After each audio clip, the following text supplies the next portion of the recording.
Gold smuggling కేసులో నటి రన్యారావుకు ఏడాది జైలు. రన్యారావుతో పాటు మరో ఇద్దరికి ఏడాది జైలు శిక్ష విధించింది కోర్టు.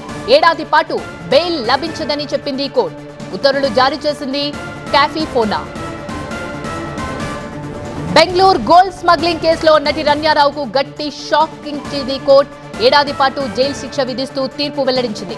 హోటల్ మేనేజ్మెంట్లో గ్లోబల్ కెరీర్ ప్లాన్ చేస్తున్నారా?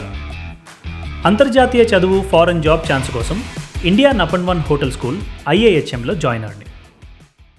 విదేశీ మారక ద్రవ్య పరిరక్షణ, స్మగ్లింగ్ కార్యకలాపాల నివారణ బోర్డు క్యాఫీఫోసా ఈ ఉత్తర్వులు జారీ చేసింది. ఈ కేసులో రన్యారావుతో పాటు మరో ఇద్దరు నిందితులైన తరుణ్ కొండారు రాజా, సాహిల్లకు కూడా ఇదే శిక్ష విధించినట్టు బోర్డు తెలిపింది.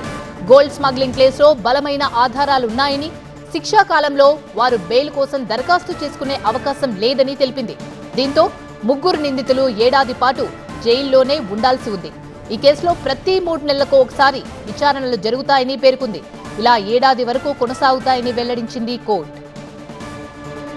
దుబాయ్ నుంచి అక్రమంగా బంగారాన్ని తరలిస్తూ బెంగళూరు ఎయిర్పోర్ట్లో పట్టుబడ్డారు రన్యారావు. ఆమె నుంచి 14.3 కిలోల బంగారాన్ని DRI అధికారులు స్వాధీనం చేసుకుని అరెస్ట్ చేశారు. ఈ కేసు విచారణ సమయంలో ఆమె నివాసంలో ఈడీ అధికారులు సోదాలు చేసి 34.12 కోట్ల విలువైన ఆస్తులను జప్తు చేశారు. రన్యారావుకు సహకరించిన తరుణ్ కొండూరు రాజు, సాహిల్ జైన్లను కీలక పాత్ర పోషించినట్టు దర్యాప్తులో వెల్లడైంది. దీంతో వారిని కూడా అధికారులు అరెస్ట్ చేశారు.